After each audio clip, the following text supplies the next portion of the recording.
Hello students, आज हम start कर रहे हैं next part structure of atoms का। हमने लास्ट क्लास के अंदर स्टडी किया था डी ब्रोगली वेव इक्वेशन और हेजनबर्ग अनसर्टेनिटी प्रिंसिपल, और उसके बाद हमने इक्वेशन पढ़ी थी श्रोडिंगर वेव इक्वेशन, जिसकी शॉर्ट नोटेशंस क्या थी, H cap psi is equal to E psi, ये आई थी शॉर्ट नोटेशन।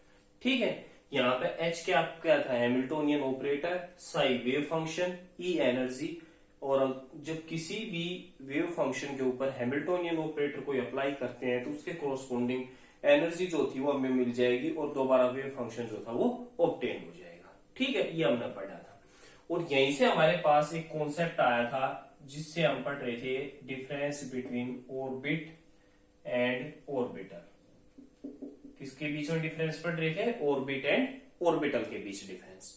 अब क्या था, हमने जब स्टडी किया बताया भी था तुमको कि ऑर्बिट होगी क्या, जो एक सर्कुलर, जैसे ये न्यूक्लियस है, इसके सराउंड का जो सर्कुलर पाथ है ने, जो बोस ने टर्म यूज की थी वो थी ऑर्बिट। क्या थी वो, ऑर्बिट। लेकिन इस न्यूक्लियस के अराउंड जो इस टाइप का पाथ मिलेगा, कोई डेफिनेट फिक्स्ड पाथ नहीं होगा, उसके लिए टर्म क्या यूज कर रहे थे हम, ऑर्बिटल। ठीक है, तो जो ऑर्बिट नहीं होती, क्या होती है, न्यूक्लियस के अराउंड ऑर्बिटल एग्जिस्ट करती है। ठीक, तो इनमें डिफरेंस क्या था ऑर्बिट में, सबसे फर्स्ट पे तो जो ऑर्बिट थी ना वो एक प्लेनर थी। कैसी थी, प्लेनर थी, 2D के अंदर थी। जबकि ऑर्बिटल जो थी वो क्या थी, 3D थी, 3 डायमेंशनल थी, वो प्लेनर नहीं थी, प्लेन के अंदर एग्जिस्ट नहीं कर रही थी। सेकंड क्या था, ऑर्बिट जो था वो एक फिक्स्ड पाथ था। ऑर्बिट क्या था हमारा, एक फिक्स्ड पाथ था। लेकिन जो ऑर्बिटल थी वो क्या था, एक फिक्स्ड पाथ नहीं था, प्रोबेबिलिटी वाला पाथ था। क्या था, probability path of electron, path of electron. कि इलेक्ट्रॉन जो है ना, इसमें तो क्या था, बोस में क्या था, इलेक्ट्रॉन यहाँ किसी फिक्स्ड पाथ में रिवॉल्व करेगा। लेकिन उसने क्या बताया था, जो मॉडर्न कॉन्सेप्ट है क्वांटम थ्योरी का, कि ये जो एक रीजन है, इलेक्ट्रॉन इसके अंदर 3D फॉर्म में यहाँ पर मूव कर सकता, कोई डेफिनेट एक फिक्स्ड पाथ नहीं था, सर्कल नहीं था वहां पे। ठीक है, जो ऑर्बिट थी हमारी वो थी नॉन डायरेक्शनल। ऑर्बिट हमारी क्या थी, नॉन डायरेक्शनल थी, उसकी कोई डायरेक्शन एग्जिस्ट नहीं कर रही थी। लेकिन जो ऑर्बिटल है वो हमारे पास डिफरेंट डिफरेंट टाइप्स के आएंगी, इसलिए वो नेचर के अंदर कैसे होंगी, वो होंगी डायरेक्शनल। कैसे होंगी, डायरेक्शनल। ठीक है, जो ऑर्बिट थी वो शेप के अंदर कैसी थी, सर्कुलर थी। लेकिन यहां पे क्या था कि जो ऑर्बिटल आई हमारे पास, उनकी डिफरेंट शेप्स थी। कैसी शेप थी, डिफरेंट शेप।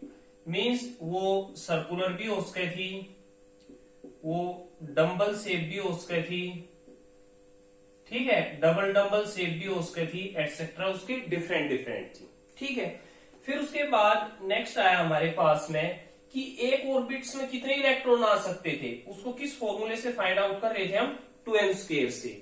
n की वैल्यू करें, फर्स्ट ऑर्बिट है तो 2, सेकंड है तो 8, ऐसे निकाल रहे थे। तो एक ऑर्बिट में कितने इलेक्ट्रॉन आएंगे, 2n² इलेक्ट्रॉन्स, इतने आएंगे उसके अंदर। लेकिन जो ऑर्बिटल थी उसके अंदर अगर s ऑर्बिटल है, सॉरी कोई भी एक अगर ऑर्बिटल होगी तो उसके अंदर मैक्सिमम कितने इलेक्ट्रॉन्स आ सकते हैं, 2 इलेक्ट्रॉन, वो मैक्सिमम थे उसके अंदर। बस 2 से ज्यादा इलेक्ट्रॉन नहीं आ सकते थे ऑर्बिटल में। लेकिन ऑर्बिट में क्या थे, 2 से ज्यादा इलेक्ट्रॉन आ सकते थे।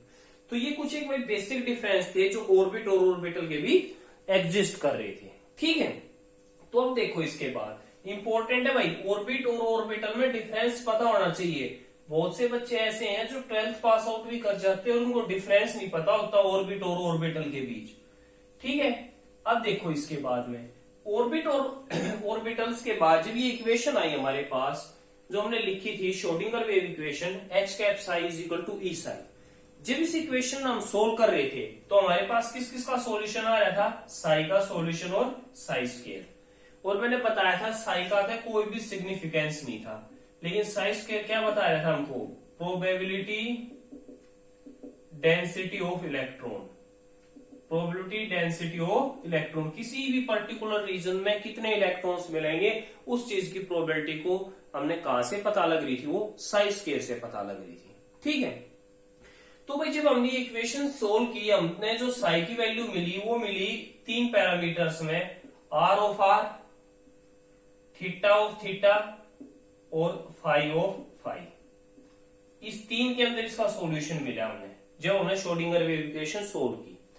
आर ऑफ आर की वैल्यू डिपेंड कर रही थी एन और एल के ऊपर, थीटा की वैल्यू डिपेंड कर रही थी एल और एम के ऊपर, और फाइव ऑफ फाइव की वैल्यू डिपेंड कर रही थी एम के ऊपर। ठीक है, इसमें हम एम ऑफ एल भी लिख सकते हैं, स्मॉल एल इसके नीचे एम ऑफ एल ऐसे भी लिख सकते हैं इसको। ठीक है, इन तीन पर डिपेंड कर रही थी। जो ये इसका सॉल्यूशन आया ना, इस श्रोडिंगर वेव इक्वेशन का जो सॉल्यूशन आया, साई का जो सॉल्यूशन हमने ऑब्टेन्ड हुआ, ये दो पार्ट थे। ये तो इसका रेडियल पार्ट था, क्या था इसका रेडियल पार्ट, और ये जो था ना इसका, ये था इसका एंगुलर पार्ट। कैसा था इसका ये एंगुलर पार्ट।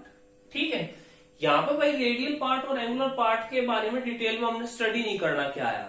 हमारे लिए मेन क्या थे, ये जो नीचे लिखी हुई टर्म आई ना N L M of L, ये इंपॉर्टेंट थे हमारे लिए। तो इसलिए इसका ब्रीफ था कि ये कहां से आए एन एल और एम एल। ठीक है, वो बताने के लिए मैंने बताया कि साई का जब सॉल्यूशन करेंगे तो इन टर्म्स में आएगा, एक रेडियल सॉल्यूशन आएगा, एक एंगुलर पार्ट आएगा। रेडियल की वैल्यू एन ऑफ एल पर डिपेंड करेगी, थीटा की वैल्यू एल एम एल और फाइव की वैल्यू एम ऑफ एल। ये जो पार्ट आए हैं हमारे पास में, इनके लिए हम टर्म यूज कर रहे हैं क्वांटम नंबर। क्या टर्म यूज कर रहे हैं, क्वांटम नंबर। और ये क्वांटम नंबर हमारे लिए बहुत ही इंपॉर्टेंट है भाई, बेस है केमिस्ट्री का, इसलिए इनके बारे में थोड़ा सा ध्यान से पढ़ना है, सभी को अच्छे से आनी चाहिए ये एंगुलर पार्ट वाले, ये सॉरी क्वांटम नंबर्स। ठीक है, तो ये जो क्वांटम नंबर थे ना, ये हमारे पास चार थे। सबसे फर्स्ट हमारे पास जो था उसका नाम था principal quantum number, principal quantum number. और इसको किससे रिप्रेजेंट कर रहे थे हम, इसको स्मॉल एन से रिप्रेजेंट कर रहे थे। ठीक है, ये जो प्रिंसिपल क्वांटम नंबर था, ये किस चीज की इंफॉर्मेशन दे रहा था हमने, ये हमने बता रहा था शेल। क्या बता रहा था, शेल के बारे में कि कौन सी सेल एग्जिस्ट कर रही है, फर्स्ट सेल है, सेकंड है, थर्ड है, उस चीज की इंफॉर्मेशन दे रहा था। और एन की जो वैल्यू थी ना हमारे लिए भाई, वो क्या थी, 1 से स्टार्ट हो रही थी, 1 2 3 और कहां तक थी, इंफिनिटी तक थी इसकी वैल्यू। एन की वैल्यू कहां से स्टार्ट थी, 1 से स्टार्ट थी और कहां तक थी, इंफिनिटी तक थी। ठीक है, फिर उसके बाद हमारे पास सेकंड आया क्वांटम नंबर, जिसका नाम था सब्सिडरी क्वांटम नंबर। क्या नाम था, subsidiary quantum number, quantum number. या फिर इसको हम ये भी कह सकते थे azimuthal quantum number. दोनों सेम है, एक ही का नाम है। और इसको हम रिप्रेजेंट कर रहे थे कैपिटल एल के साथ। किससे रिप्रेजेंट कर रहे थे, कैपिटल एल के साथ। और ये किस चीज की इंफॉर्मेशन दे रहा था हमको, ये इंफॉर्मेशन दे रहा था सब सेल की। किस चीज की इंफॉर्मेशन दे रहा था, सब सेल। मींस सेल के अंदर प्रेजेंट होंगी, क्या होंगी, सब सेल प्रेजेंट होंगी। और जो एल की वैल्यू थी ना हमारे लिए, वो 0 से स्टार्ट हो गए, 0 1 2 3 कोई भी वैल्यू उसका थी, और कहां तक थी, n-1 तक थी। कहां तक थी, n-1 तक। मान लिया अगर हमारे पास n की वैल्यू 3 है, तो l की वैल्यू क्या मिलेगी, 3 से एक कम मिलेगी, 0 1 और 2 तक मिलेगी। ठीक है ना, समझ आएगा सभी को। अगर n की वैल्यू 5 है तो l की वैल्यू क्या मिलेगी, 0 1 2 3 4, बस n-1, 5 में से 1 गया 4, तो 4 तक की 0 से स्टार्ट होकर सभी वैल्यूज मिलेंगी। ठीक, यहां से हमारे पास अगर सब सेल की बात करें, देखो l की वैल्यू अगर 0 है, 1 है, 2 है, 3 है, शोन चलती रहेगी। अगर 0 है तो उसका नाम है S सब सेल, 1 है तो उसके लिए P, 2 के लिए D, 3 के लिए F। ठीक है, ऐसे ही SPDF GHI आगे कंटिन्यूस चलते रहेंगे उसके अंदर। ठीक है, 4 के लिए ये, 5th के लिए। लेकिन हमारे लिए मैक्सिमम पीरियोडिक टेबल में जो एलिमेंट है उनके इलेक्ट्रॉन इन्हीं तक आ लेंगे, F तक कंप्लीट हो जाएंगे वो। ठीक, यहीं तक याद करनी है। और ये टर्म कहां से हुई, शार्प, प्रिंसिपल, डिफ्यूज, फंडामेंटल, ये टर्म वहां से ली गई है। ठीक है, SPDF टर्म्स। और ये क्या हमारी सब सेल है। फिर उसके बाद थर्ड आया हमारे पास, जिसका principal quantum number first, subsidiary quantum number या एजेम्यूथुअल क्वांटम नंबर, फिर आया हमारे पास मैग्नेटिक क्वांटम नंबर। क्या आया? Magnetic quantum number. और इस मैग्नेटिक क्वांटम नंबर को हम m ऑफ l से रिप्रेजेंट करें। कुछ एक जगह पे m ऑफ i भी लिखा मिलेगा, ठीक है। और ये हमने किस चीज की इंफॉर्मेशन दे रहा है? ये हमने इंफॉर्मेशन दे रहा है ऑर्बिटल्स की। किसकी इंफॉर्मेशन देगा ये? हमने ऑर्बिटल्स। मीन्स सबसे पहले शेल होंगे, शेल के अंदर प्रेजेंट होंगे सब सेल, और सब सेल के अंदर क्या प्रेजेंट होंगे? हमारे पास ऑर्बिटल्स प्रेजेंट होंगे। क्लियर? और इस m ऑफ l की वैल्यू क्या मिलेगी? m ऑफ l की वैल्यू प्लस माइनस l के इक्वल मिलेगी। m ऑफ l की वैल्यू क्या मिलेगी? प्लस माइनस l के इक्विवेलेंट मिलेगी, ठीक है। फिर उसके बाद next d, fourth quantum number आया, जिसका नाम है स्पिन क्वांटम नंबर। क्या नाम है? Spin quantum number. ये आया हमारे पास। अब ये जो स्पिन क्वांटम नंबर था, इसमें क्या है? इलेक्ट्रॉन की स्पिन बताया जाता है। किस तरीके से? इलेक्ट्रॉन क्लॉकवाइज होगा या एंटी क्लॉकवाइज होगा। तो इसको हम रिप्रेजेंट करेंगे m ऑफ s के साथ। किससे रिप्रेजेंट करेंगे? m ऑफ s के साथ। और भाई इसकी दो ही वैल्यू होंगी, या तो इलेक्ट्रॉन की प्लस हाफ स्पिन होगी या इलेक्ट्रॉन की माइनस हाफ होगी। मींस या तो क्लॉकवाइज रोटेट करता होगा इलेक्ट्रॉन या एंटी क्लॉकवाइज करता होगा, तो इसलिए प्लस हाफ और माइनस हाफ दो ही होगी। तो इसमें इतना ज्यादा डाउटफुल चीज नहीं है, ए बी और सी हमारी मेन है, ठीक है। फिर वही जब ये क्वांटम नंबर आए थे, इन्हीं के साथ साथ इनके बारे में एक एग्जांपल भी मैं डिस्कस करूंगा। इन्हीं के साथ साथ हमारे पास एक प्रिंसिपल को स्टडी करें। प्रिंसिपल का नाम है पॉली एक्सक्लूजन प्रिंसिपल। क्या नाम है? Poly exclusion principle. अब ये जो साइंटिस्ट था उसने दिया था, उसे ये नाम पर रख दिया पॉली एक्सक्लूजन प्रिंसिपल। उसने क्या बताया? देखो, कोई भी जब ऑर्बिटल होगी ना भाई, वो ऑर्बिटल हम ऐसे रिप्रेजेंट करेंगे। कैसे करेंगे रिप्रेजेंट? इस तरीके से रिप्रेजेंट करेंगे ऑर्बिटल को। मान लिया किसी के अंदर 3 ऑर्बिटल हैं, तो उन 3 को ऐसे रिप्रेजेंट किया जाएगा। किसी में 5 ऑर्बिटल हैं, तो उसको ऐसे रिप्रेजेंट किया जाएगा, इस तरीके से, ठीक है। यहाँ पे देखो मेरे पास s p d और f आया था ने, तो देखो यहाँ पे ये मेरी है ना, s के अंदर एक सिंगल ऑर्बिटल होती है, p के अंदर कितनी ऑर्बिटल होती है? 3 होती हैं, d के अंदर कितनी होती हैं? 5 ऑर्बिटल, और f के अंदर कितनी ऑर्बिटल होंगी? 7 ऑर्बिटल्स प्रेजेंट होंगी, इसी तरीके से। तो भाई जब क्या है कि जैसे ये 3 ऑर्बिटल है या 5 है या 7 है, अगर इन सभी की एनर्जी सेम है, इन सभी की एनर्जी क्या है? Same.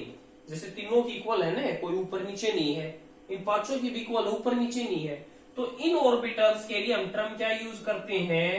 Degenerated orbital. Degenerated orbital, इसको हम डीजेनरेसी भी कहते हैं। क्या कहेंगे? डीजेनरेसी। कि those orbitals which have equal energy या same energy are called degenerated orbitals, और this property is called degeneracy, ठीक है। तो ये क्या कह रहा था? पॉली एक्सक्लूजन प्रिंसिपल हमको क्या बताया? उसने ये बताया कि जब एक ऑर्बिटल के अंदर अगर हमने 2 इलेक्ट्रॉन डालने पड़ जाए, ये तो मैंने वैसे समझाया है, पॉली एक्सक्लूजन प्रिंसिपल में नहीं है, अब बता रहा हूं क्या है।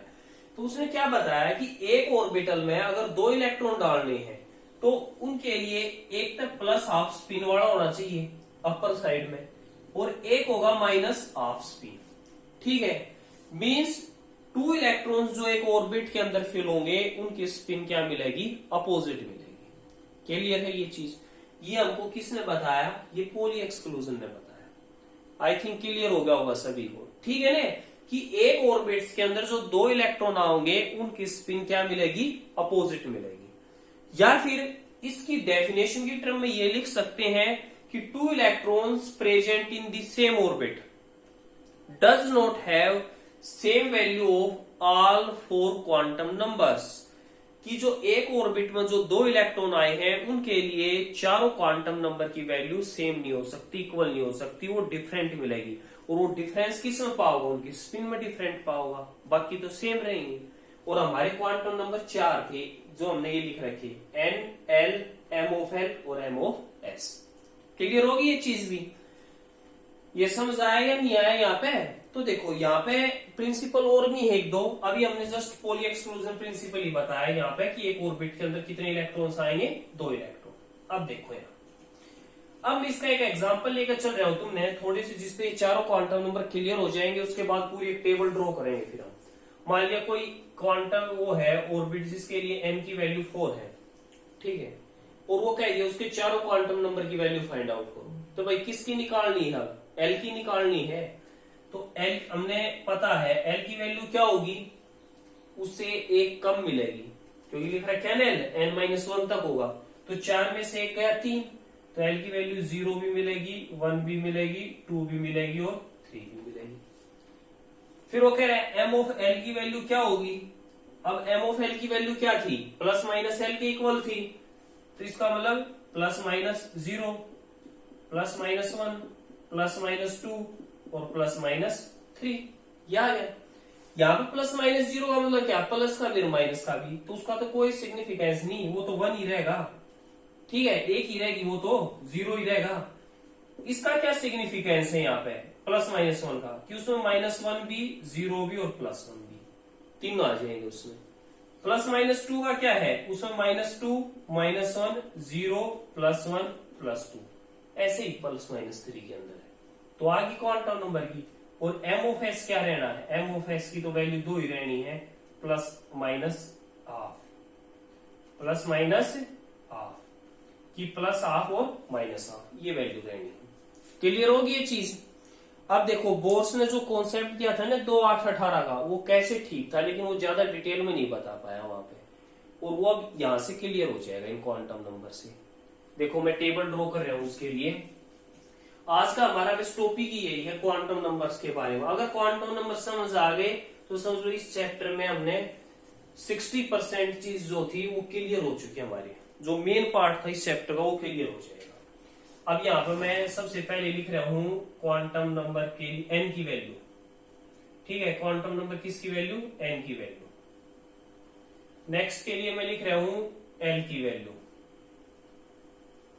फिर मैं लिख रहा हूं यहाँ पे m ऑफ l की वैल्यू, ठीक है, और वहां पे टोटल इलेक्ट्रॉन लास्ट में लिखेंगे। मान लिया n की वैल्यू मेरे लिए 1 है, तो l की वैल्यू पॉसिबल क्या होगी? 0 ही होगी भाई पॉसिबल। m ऑफ l क्या होगा मेरा? प्लस माइनस 0 ही पॉसिबल होगा, ठीक है ना। क्वांटम नंबर जो हमने पीछे पढ़े उसी के अकॉर्डिंग है। n की वैल्यू अगर मेरी 2 है तो l की वैल्यू पॉसिबल क्या है? 0 हो जाएगी और 1 हो जाएगी।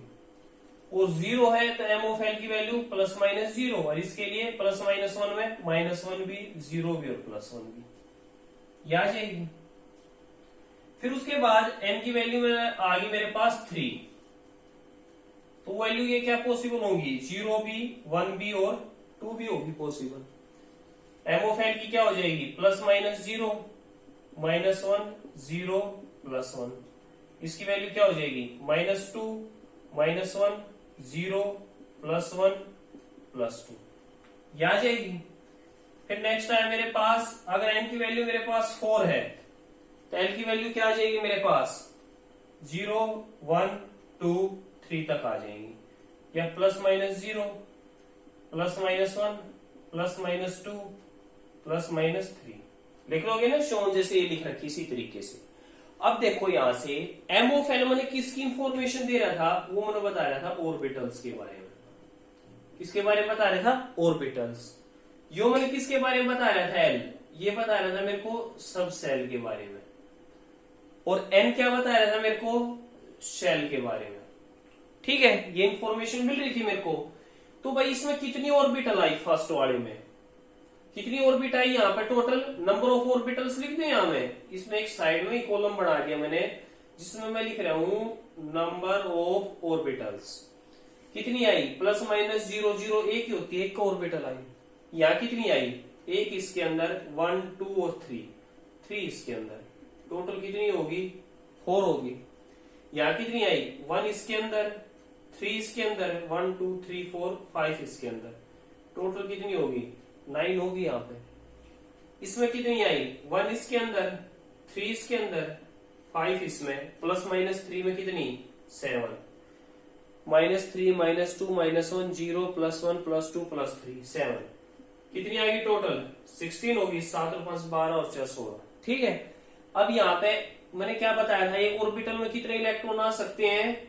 जो एक ऑर्बिटल है हमारी, उसके अंदर कितने इलेक्ट्रॉन आ सकते हैं? उसमें 2 इलेक्ट्रॉन आ सकते हैं। कितने आ सकते हैं? 2 इलेक्ट्रॉन। तो एक ऑर्बिटल थी, कितने इलेक्ट्रॉन आओगे? Just 2 electron. यहाँ पे कितनी ऑर्बिटल थी? टोटल 4 थी, तो कितने इलेक्ट्रॉन आ जाएंगे? 8 इलेक्ट्रॉन। यहाँ पे कितनी थी? टोटल 9 थी, तो कितने आ जाएंगे? 18 इलेक्ट्रॉन। यहाँ पे टोटल कितनी ऑर्बिटल थी? 16, कितने आ जाएंगे? 32 इलेक्ट्रॉन। वही आ गया भाई बोर्स वाला कॉन्सेप्ट, 2 8 18 32 आ गया या नहीं आ गया? लेकिन वो किस तरीके से फिल थी, ज्यादा डिटेल डीप के अंदर, वो यहाँ क्लियर हो पाया। ऑर्बिट में उसने यही बताया था ना बोर्स ने कि ये न्यूक्लियस है, ये पहली है, दूसरी है, तीसरी, इसमें 2 आओगे, फिर 8 18 32 इस तरीके से जाओगे। वो वही थे, पहले में 2 इलेक्ट्रॉन, दूसरे में 8, तीसरे में 18 और चौथे में 32। अब उनके अंदर सब सेल के नाम क्या थे? क्या थे? सब सेल के नेम। अब सब सेल के नेम कैसे लिखोगे वो देखो। n की वैल्यू 1 है, l की वैल्यू 0। तो मैंने बताया था तुमको कि अगर l की वैल्यू मेरे पास 0 1 2 3 आ रही है तो S P D F ये बनेगा ना मेरे पास। तो n की वैल्यू क्या है? 1, वो सेम एज इट इज। और l की वैल्यू 0, 0 के लिए S, तो इसका नाम क्या आ गया? 1S। ठीक है। यहाँ पे क्या है? n की वैल्यू 2, एक बात है 2 और 0 कॉम्बिनेशन बनेगा तो क्या आ जाएगा? 2S। 2 और 1 का कॉम्बिनेशन बना तो 2 तो एज इट इज, और 1 के लिए क्या है? P, तो ये क्या आ जाएगा? 2P। ऐसे ही 3 और 0 का कॉम्बिनेशन बनेगा तो 3 तो सेम है, और 0 के लिए क्या आ जाएगा? 3S। 1 के लिए क्या है? P है, तो क्या आ जाएगा? ये 3P। ये क्या आ जाएगा? 3D। ऐसे ही 4S, 1 के लिए क्या है? 4P। 2 के लिए क्या है वहां पे? D, 4D। और इसके लिए क्या आ जाएगा? 4F। ऐसे ही कंटिन्यूस चलता रहेगा भाई। यहाँ पर आ गया समझ में? इसी तरीके से कंटिन्यूटी चलती रहेगी। तो हमेशा ध्यान रखना, P में हमेशा कितनी ऑर्बिट आई? देखो 3 आ रही है P के अंदर, मैंने पहले ही बताया था।